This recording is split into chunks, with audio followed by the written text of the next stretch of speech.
Hi there. Today we've dropped over to see a mate of mine, Andrew, on his Compass 33 Nafisa. Andrew's going to walk through his journey into boating, the lead up, his fears and all those types of things. So we're hoping that this might give you a bit of an insight into just one person's journey.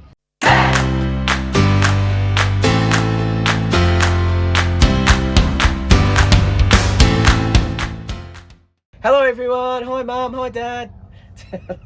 So Andrew, when did you first get into boating, mate? I first got into boating around about 7 years ago. I actually got into boating through my partner. So yeah, she just basically invited me out on a WAGs. What's a WAGs?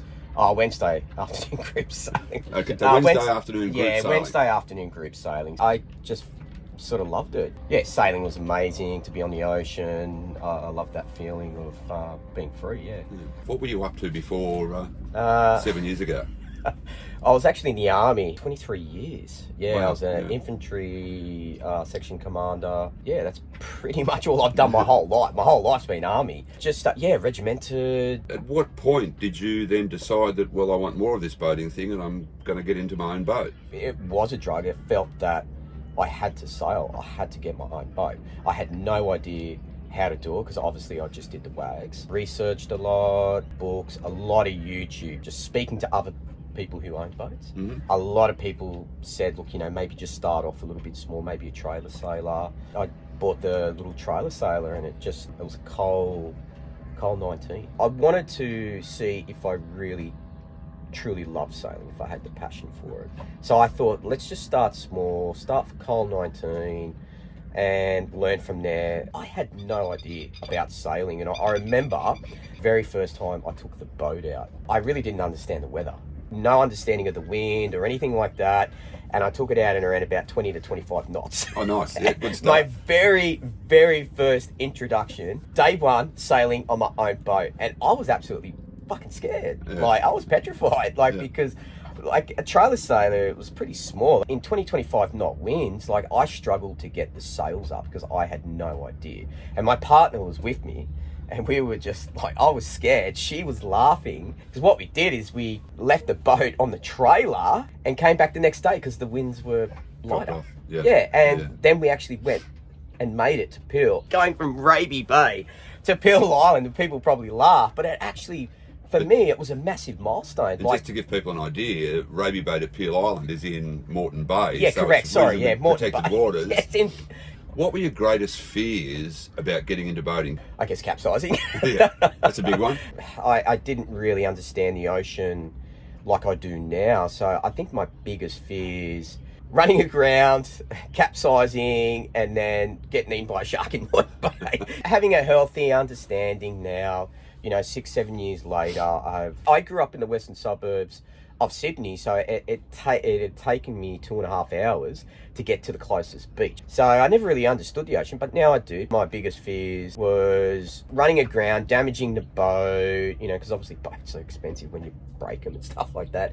And it actually took a while for me to get used to the boat healing. And healing is for those that don't know, is when the boat's when the boat's obviously the sails are full. Correct. The boat leans over. When you're healing too much, that I found with the boat is that it's underperformed. But really, you're also saying is that you just got to get out there and have a go, and you've done it a really smart way by not investing $500,000 in a big ass catamaran. Correct. And going out and trying to figure it out. You've gone out in a small boat that's easy to handle, relatively safe, in an area where, worst case scenario, you've got to swim 2 nautical miles to the nearest beach if everything goes pear-shaped. Yeah, it's sheltered waters as well. So it's have a go. That's really the message. I think that's the message driving home. We've all had to start somewhere, right? You got to. Yeah. You have to. You got to start. Yeah. Andrew, 7 years down the track since your first introduction to boating, tell us, how's it feel? What's your feelings about boating now, and what's your position now?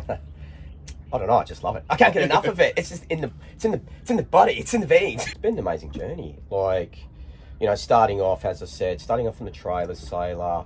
So very quickly, Cole 19, top hat 25, a 30-foot Van der Stat, and then obviously my current boat, which is the Compass 33, so 33 foot So starting off at a trailer sailor, working my way up to this boat has been such an achievement in the space of 7 years. Pushing those boundaries of saying, right, I need to leave Moreton Bay. I have to get out of Moreton Bay. I needed to test my skills as a sailor. Let's do the Whitsunday. So I think it's 500 nautical miles, I think, from Raby Bay to the Whitsundays, and I thought, I'm going to do this. Yeah. I've got to do it. If I don't do it... It's a 500 nautical mile run up the Queensland coast, in open ocean. Correct, yeah. Because I did it last year. I did it last year. When okay. 6 years. So only last year I did it. Pretty much when we first met. Yeah. How we ran into each other. Wow, it was such a journey. It gave me so much confidence, to be able to go up there. So I had a friend who came with me from Raby Bay to Yeppoon. I continued the way and then spent 3 months up in the Whitsundays. But then I solo sailed all the way from the Whitsundays back to Brisbane by myself, solo. The whole sailing. 500 and something nautical Correct, miles. yes, solo. I have to admit, I was scared.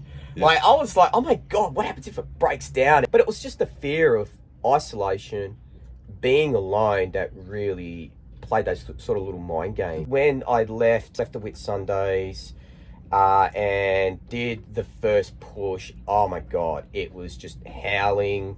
I was smashing into the wind, and I just thought, day one of leaving the Whitsundays, I don't know if I can do this. But I thought I can always turn back. Well, one of the things that I've always worked on is you've always got to have an alternate. Correct, yeah. So I did. B. I had plan A, plan B. I had all these things, and I've got a lot of safety equipment. I've prepped as much as what I can prep. I can't prep anymore. So if something goes wrong, I've just got to deal with it there and then and try. And I always maintain comms with Coast Guard or VMR, which is our rescue service here in Australia. There was a couple of days that I did feel alone.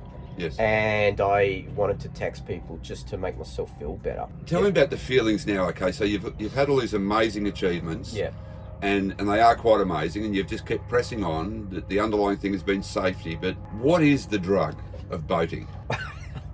The drug, I guess what I loved about boating is getting to rediscover myself as a person. Yeah. I was in the army. Obviously, I deployed overseas on operations. When I left the army to get into boating, I was rediscovering myself. And getting a taste for freedom. Yeah, being not the shackles on and being. You will have breakfast at 6 a.m. You will make your bed. So now you get out of bed and don't make it? Actually, you do. Look, have a look. I actually made my bed. And actually, routine. Yeah. Like, seriously, I love routine because that's what I just do. Because when I think you're sailing, routine's good. Yes. Because then you get up, you do this, you do that, and it makes you start the day on a positive note, but it makes you feel good knowing that you've done everything. And everything's in order. And if something goes wrong, well, then you got to quickly go on the fly. But if your boat's let's say, a shit fight, like, you got to move all around the mess and, all stuff like that. I think 99% of people wouldn't. If you're hitting rough seas too and you've got shit everywhere, it's inevitably going to be flying around the cockpit. Yeah, and I learned that my very first trip. Didn't have anything packed away. It was all nice and neat, like I was living in a home. In an apartment. And then when I got straight past Bribey Island... Into open ocean, it was game on, and I was just like, holy shit, man, I'm glad it's only, I think, 9 hours to Mooloolaba. Or you can turn back and get... Or I can turn back. Like, it wasn't strong winds, it was just real swelly. Gave me the confidence. It's good to know that I have that. There's a whole array of feelings in there that you've got. There's obviously the serenity of sailing around the beautiful islands. Yeah. There's the, I guess, the excitement of holy shit, I'm actually doing this on my own. Yeah. And I'm as prepped as I can possibly be, but I've also got the backup of knowing there's people out there. That gives me comfort, and it's an awesome achievement. So Andrew, as you know, we're pulling together a group of sailors and putting together YouTube channels and sailing trips where people can come and join us, and we can teach them all these things. Do you think you would have benefited from having access to a resource like this where you can find information about anchoring and trip planning and those types of things? Oh, definitely. Yeah, like, I had no idea. I mean, yeah, you got to jump into it. You can't just wait around, and you can watch all the videos and all that stuff, but you got to dive into it. It would have been good to have this because, I don't know, like, at that stage when I got into, obviously there's sailing channels, but not really on how to start sailing. I mean, yeah, okay. There's all these shows that go, hey, you know, I bought a boat. Not really breaking it down as in structured training. But it definitely would have helped having like a go-to platform where I can reach out to people. We're aiming to like that first day you talked about, well, we've got a trailer sail, let's just go out to Peel Island. It's only 10 miles. What can go wrong? Well, I didn't even know how to rig it. Yeah. I didn't even know how to... What's a forestay? Yeah. Well, that's what we're aiming to do, is to go through the terminology so you can actually have a conversation with someone, and when they talk about forestays or halyards or sheets and cleats and all these things, that you understand what they're talking about, and even the weather. Before you go out, check the weather and what does it actually mean and how's it going to impact on us. So tell me about a couple of the good times, like, and the interesting times. Yes, I've heard that you've run aground somewhere, and I've also heard that you've had some great times on the beaches with friends that you've just met. So God, rattle off a couple of these things that just if come to someone mind. says to me that they've never run aground, they're a liar. It's bullshit. That's bullshit. Oh, look, I've had some classics. I've lost 2 outboard motors trying to get it from the boat into the dinghy. I've ran aground twice. This old girl, the old Compass 33, ran aground trying to get through the Narrows. Well, used you've got the wrong tides. Yeah. But I'm not blaming him. That's actually my fault. You listened to the wrong end of the horse. I did. Thank God I got off there. I don't know how. It was a miracle. So yeah, like I mean they're the so there's always going to be interesting things, look, but you just... that's how you learn. Yeah. Like, you've got to make the mistake. Everyone makes mistakes. I think that's what I love about boating, is that you make the mistake as long as you don't sink your boat. And you learn from it. And you learn from it. So what about the good stuff? Give me an example of one of those moments where... the Whit Sundays, like just cruising around all the islands, snorkeling, swimming, clear waters, skies. You know, catching up with randoms, meeting new people, sundowners, cocktails. My nickname's Iceman. Because I have an ice maker. I have an ice maker. But it's a big social scene, isn't it? But yeah, it's fantastic. And what I love is there's always someone willing to help. Everyone wants to help. I remember when I lost my tender, Moreton Bay at Peel Island, I just didn't tie it. There you go, there's a funny moment. I didn't tie it off properly. Wake up in the morning, it's like, oh my God, there goes, where's my tender? My tender's gone. There was a guy, and he was going around to the boats asking people if this was their tender, and I'm yelling out, and he looked, and I'm like waving. I said, that's my tender. And he's come over, and he's like, he goes, I guess this is yours. I said, can I give you a bottle of rum, or can I give you some beer? And he just said, nah, man, look, it's all good. Don't worry about it, mate. So that's what I love about boating, is everyone is willing to just try and give their other fellow sailor, boatie, a hand. One of the other things that I notice is that on the beach, everyone's the same. They're all just friendly, happy. What advice would you give to newcomers to boating? Don't rush. Like, what do you want to do? Do you are we talking cruising, talking liveaboard, are we talking just weekend sailor? Work out what you want to do and not rush. And I think most of all is just enjoy it.